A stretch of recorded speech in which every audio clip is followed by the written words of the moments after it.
baby. So let's talk about Alex Golesh, the newest hire of Auburn Tigers. I'm a lifelong Auburn fan. It's the one thing that I really love. Football-wise, football teams is the only one that I really am like, I'm an Auburn Tiger fan. Like, I bleed orange and blue. Everybody else is, the older I get, the more I'm just a fan of good football and good football players and, you know, who's who's likable in the NFL or in college football. Like who can I support and be like I can really get behind that. At the same time, I have someone that I won't like, just because of Alabama, Georgia, for example, because of our rivalry, because of my Auburn connections. But less about me. I've been following this for 35 years, though, like honestly, and it's been like a religion to me. I'm not one that's going to kiss your ass. I'm not one that's going to tell you anything that I think you want to hear. I'm not one that's going to sugarcoat it. I'm not one that's going to bullshit you. And people don't like that. People don't like that. They want to hear comfortable lies better than uncomfortable truths. And they want everything slanted towards Auburn, and they want to see the bright side of this, and they just kind of, it's the end thing to do. That's what a lot of people, they just say whatever is the end thing to do, whether it's fire you, whether it's hire you, whatever everybody's saying. They just kind of, they're sheeple. They just follow the crowd. They don't really think for themselves. They just kind of mockingbirds. Drives me crazy. That's part of why we get people fired, because mockingbirds go crazy. They hear one person say one thing, and then all the mockingbirds. And I hope we give this guy longer than 2.5 years. I think we keep shooting ourselves in the foot doing that. We keep getting stuck in the proverbial mud of mediocrity over and over and over again. I like this guy. At the same time, I don't like that he doesn't have any experience at the leading a program at this level. It's different. I saw him talk about outworking people. I think he has a great work ethic. Obviously, I think being a first-generation American, it just teaches you some grit that a lot of these boys don't have in general in college football, and you can't outwork people in the lower levels of college football. It's a lot easier, but the SEC, these boys are obsessed, okay? You have to get the Jimmy and Joes. You're not going to out-obsess these guys. You can just kind of equally, maybe just slightly be a little bit more obsessed, but it's not going to be out-obsessed anybody in the SEC who's like a high level. These guys are ridiculously obsessed with this, all right? So, cat that out. That's not, what is going to be important is the Jimmys and Joes and how he can recruit, and how he can get the players to buy in, and how he can get people to love what they're doing instead of just like, ugh, I gotta go to work again, and don't suck the joy out of it. That's one thing I do worry about, because he seems like a hard-nosed personality. I hope that he can find that fine line, because everything in greatness is a fine line. Of course, you want to be hard and disciplined, and don't bullshit and sugarcoat them, and don't like give them lollipops for everything. You know what I mean? It's not all cookies and Kool-Aid, as my coach used to say. Football's not all cookies and Kool-Aid. Very, very true, but at the same time, you can't have guys who are just dread going to practice, who dread doing this, dread being around you, like, it's still got to be that happy medium of, people loving what they do with who they do it with, and the program in general, for people to really thrive and people to really succeed. And it takes time to build that with the right people, to get the right people in there. That's why I hate that we keep cutting ourselves off 2.5 years, even if it wasn't working, man. I don't like that he's young also, because this is going to have a lot of lumps. He's going to have to learn a lot. He's never done it at this level. He's going to have to take a lot of lumps. And I like that he's humble. I can just already tell by looking at him. He's a humble guy, and he probably already knows that he's going to work hard. He's going to put his head down. I like him. I just don't like that we're going to have to take lumps with him. He's going to have to learn. He's going to end up getting got by guys who have been in the league for years, like Kirby. You know what I mean? Like the alpha dogs, It's just, it's going to be tough, but it's who we got. We got to get behind him. I don't love his past recruiting records, honestly, as I dived into it a little bit today. At Tennessee, he hit on Hendon Hooker. That was good. That was his doing, bringing in Hendon Hooker, but also you could tell, that's just one of those kind of obvious things. It's like, well, you can tell that a ball player really can play. That's not, the ones that really impress me is when you pull somebody out of, you never really heard of them, and a 3-star, and develop them, and they become somebody, If you look at their recruiting, let's say, Tennessee recruiting, Tennessee 2021 recruiting. I didn't love it when I looked at it earlier. I'll just go ahead and tell you.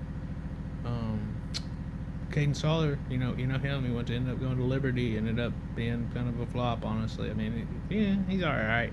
I just That's not somebody that I would just be like, yeah, that's it. And you know, who are these guys? Honestly, what I would love to see when I pull it up is just like a bunch of guys that are like, oh, that one, he hit. Now this guy's at another school. I haven't really heard of him. I mean, I'm sure he might be okay. He's, I've never heard of him. I mean, honestly, number one back in at a JUCO. I mean, that's good. That's good, positive. But I've never really heard of the guy. I'm not super obsessed with a bunch of these teams like a lot of people are, but I mean, I've never heard of most of these guys, and I don't love that. The only one that I saw, he was on the defensive side of the ball, that ended up being an NFL player. See who it is. I mean, it's just like I want somebody's. Like, you can turn these guys into somebody's. We've all heard of Joe Milton, but Joe Milton didn't end up being anything. Hendon Hooker was the guy that, I mean, that's the most important piece. That's your queen piece. But just a whole bunch of these guys, I mean, who, what? Like, you got to get guys that become names for themselves. You got to turn them into guys that become names for themselves. That's just 1 year, though. He was there 1 year in Tennessee. That was Josh Heupel's first year. They were building things. So let's just give him grace on that. I just didn't love that. And it's hard at South Florida to get, guys that generally have a future in football. Even though in South Florida you can just throw a rock and you can hit recruits. I mean, they're literally everywhere. So it's not the hardest place to build a program. If you were going to build a program, this is actually where you want to start.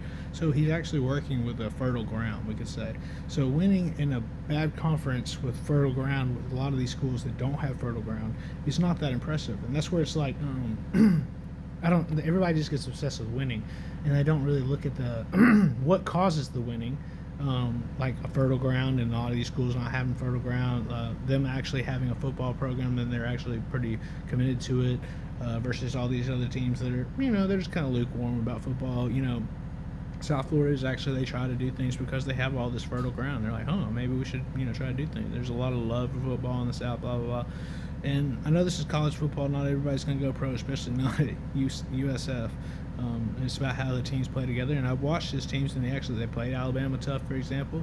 I was impressed by that. They looked like they were a disciplined team, played well. They did well this year.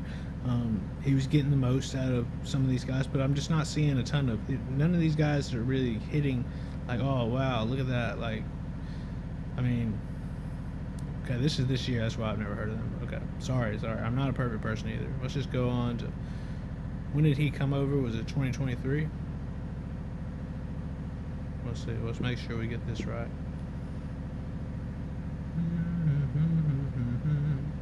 It's the first time I'm doing it like this, where you can. But okay, yeah, 2023. I was right. Just trust me. I wish more people did. If people really listen to me, I know y'all don't really listen to this all the way, but so let's listen to 2023. I mean, have you heard any of these guys? And I know that's what he's just getting a lot of these guys to play together. But what it's going to take at the SEC level, you see what I mean? We're going to have guys that you've really, I mean, you can be like, yeah, of course I've heard of him. Like, and I watch college football now, and I am more about teams than I am individuals and cultures, but who are these nobodies? I mean, honestly, like, I'm not trying to be mean or anything, but I mean, like, these are guys that are going to end up viewing other things in life other than football. And if you want to win in the SEC, you got to get a bunch of guys who are going to be professional football players. That's just the end of the story. That's just the way it is. Like, if you go, I don't have to prove a point, but if you go looking at, any of the top teams, there's going to be a bunch of guys you're like, oh, I know that guy because he's in the NFL, blah, blah, blah. He did all this in college. Like, he made a name for himself. That's what you're going to need. And I wonder about, who he's going to bring in that way. I doubt there's many of them at, University of South Florida, honestly. So we're going to be asking him to do things that he's never done. He's going to have to take a lot of lumps. He's going to have to do a lot of learning. Similar. That's why we keep cutting ourselves off after 2.5 years, and I can see that happening again, honestly, and that's depressing to think about. But of course, we're going to try to be positive. But I'm just going to cut it straight with you too, because I mean, we're going to ask this guy to do something he's never done, and I don't love that. I would love to get a guy who has already has experience leading at this level, um, who is a dead ass recruiter. Like at least like I know it sounds bad, but at least be able to connect with them. Um, if you're black, honestly, I think that would be a pro. Like I know Dion. See, people are obsessed with winning. People are obsessed with winning. So Dion didn't win, so now we don't want him. Doesn't mean Dion can't coach. Doesn't mean Dion can't recruit. Doesn't mean if he was in the right place he couldn't win. Colorado's an incredibly tough place to win, and he brought in a whole bunch of guys that didn't work. So people are just like, oh, that's not good enough. Doesn't mean he wouldn't work at Auburn, for example. I think he could be electric, bringing a ton of recruits. I would lean more towards Dion than I would this guy. Just honestly, just because I feel like he can connect and he needs to bring in the ball players who will end up being future pros to win. And I know people are not going to listen to me rant for 10 minutes, but it's just the truth. So that's just, if I had to sit down with him right now, I'd just be like, Jimmy's and Joe's X and O's. Put your head down, like he says, shut up, work, work, work. But you're not going to be able to outwork these guys because it's Jimmy's and Joe's and X's and O's, and these guys are absolutely obsessed. If you're on the staff at any of these major programs, I mean, you just have to be obsessed to compete, or you're just going to get absolutely destroyed.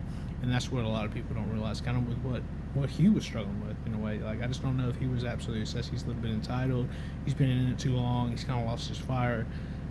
That's what I like, that this guy's hungry. That's one thing that I do think he will work. He will do hard work. Auburn Creed, you know. He just has no experience of doing that. He doesn't have the best track record of bringing in recruits. He won at a fertile place this year, and it's kind of, if you keep rolling the dice, you're bound to hit it one year. You know, at these lower level conferences, you keep rolling them out there. Eventually, things are going to come your way. You know, eventually these teams are not going to be as good. Your team might be a little bit better. Eventually, you might have one good year. I mean, I know they weren't winning before, and he turned it around to be a mediocre program. So they 5th, 4th, 6th. That's not going to make Auburn people happy, and he couldn't even do it in the ACC, bro, or the AAC, whatever the hell it's called these days. They always switch out the conferences so much, it drives me crazy.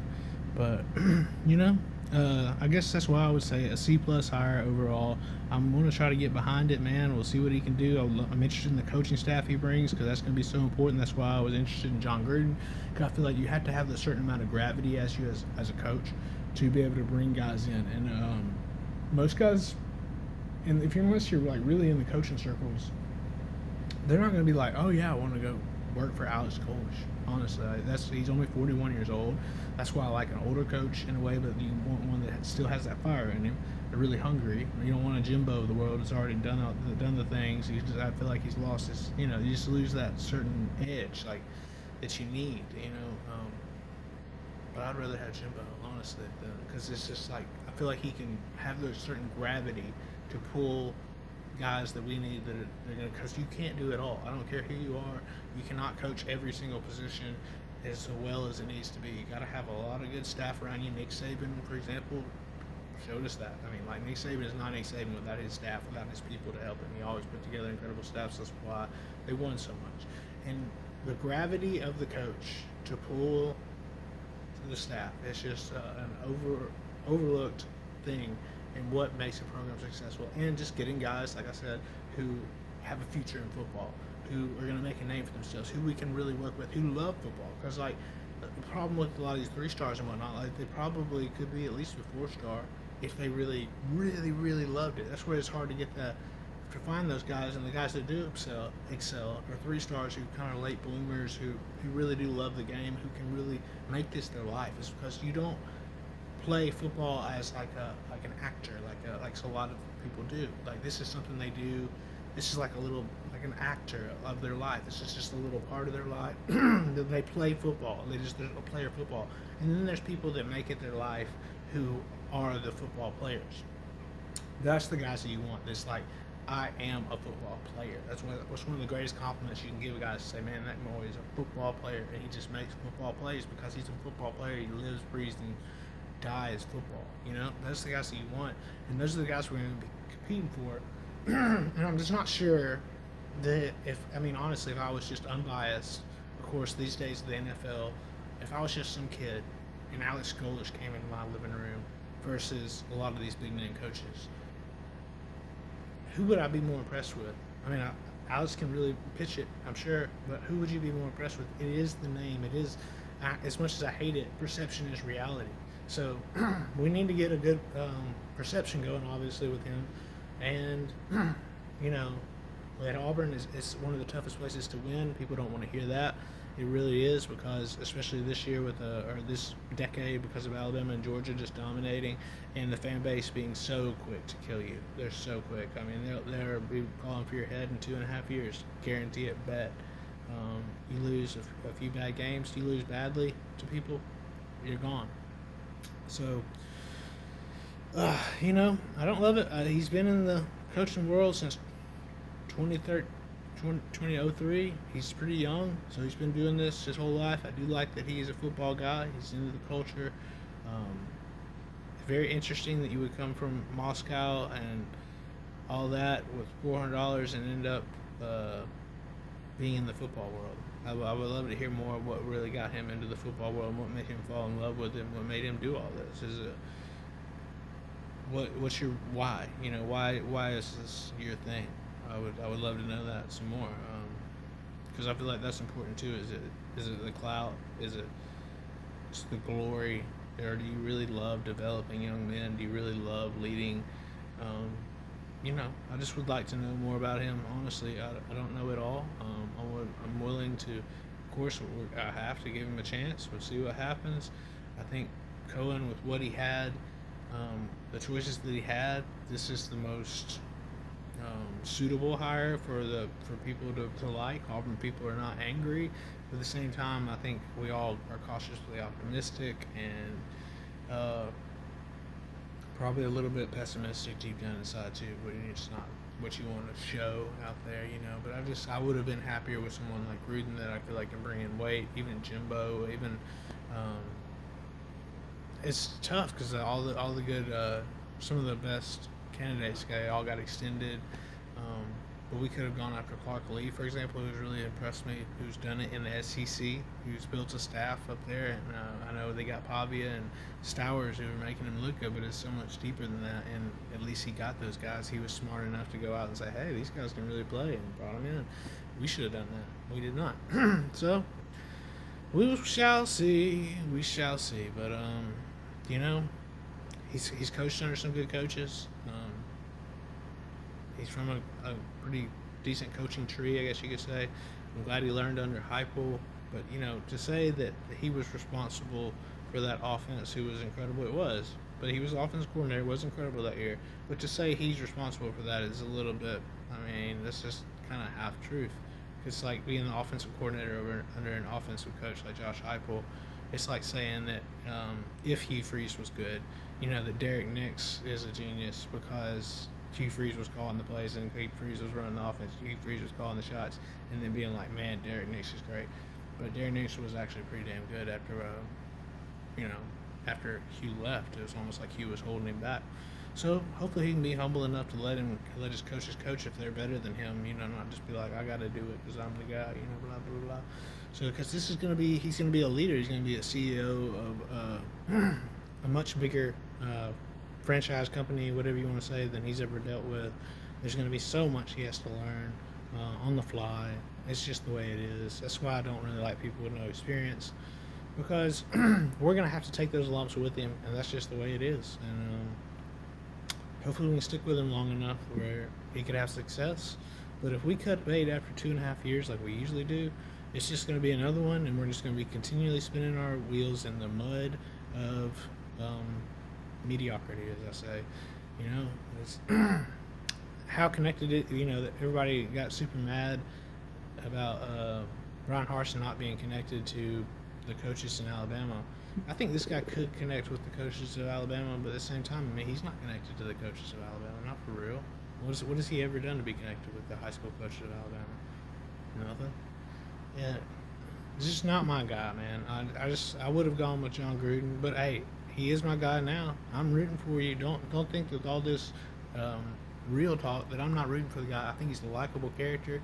I think he's going to work hard. I think he does know what he's talking about. He's a football guy. I've been impressed with the way his team plays. I've been impressed with the discipline they had. This is just the overall competence that I saw from the team. I was impressed by all that. But can it be done at this level? Is it really going to put us over the edge that we need to get over? Probably not, honestly. But I hope so. I hope so. With all my heart. All my heart, I hope Alex Golesh is the next Pat Dye, man. I really do. We'll see what happens. Maybe they're going to bring back Cody Burns, which, could be. Could be. Here's me talking about this, like, cold hard truth. We fired every coach roughly since Pat Dye. The angry mob is ridiculous. John Cohen, we need an AD who doesn't fold to them and actually sticks with somebody. It's a tough place to consistently win, but Auburn fans don't like that reality. Entitled, assuming bunch, and the thing is that you just can't ignore that the boosters. So honestly, until we stop pretending we're Alabama, we won't ever get consistent. We won't allow it. But then they blame the coaches. Look at every winner consistently. Guess what? Coaching consistency is very true. Every single one. And we have no patience and a quick axe, and that's just not going to spell well for anybody to be a head coach. If I was a head coach, as much as I love Auburn, I don't know if it would work. Just because they give me 2.5 years and cut bait, if I don't win right away. So, to win right away, you have to have a lot of things line up outside of your control. And Pat Dye had that. Honestly, people don't want to say that. Of course, he did a great job and,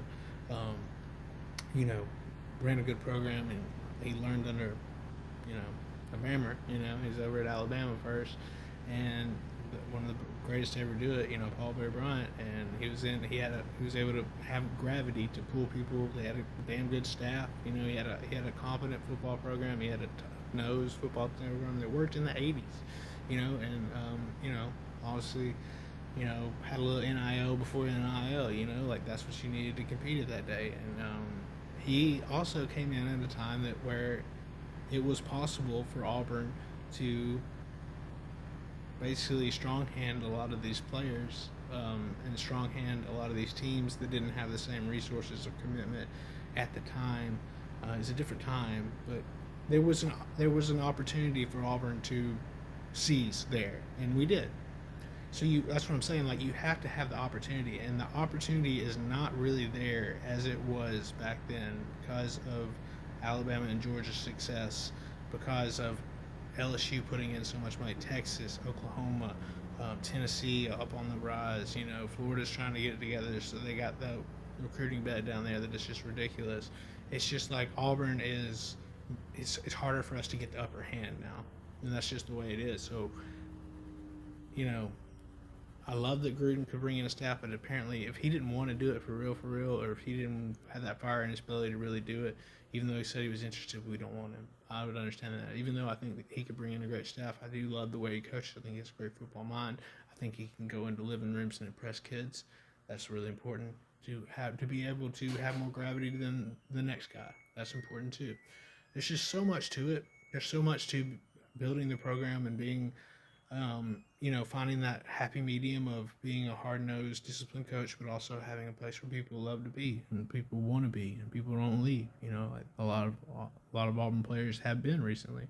That's one thing I liked about Hugh, regardless of the results. At least he was bringing in the players. He was a good recruiter. He was a good seller of Auburn. He was.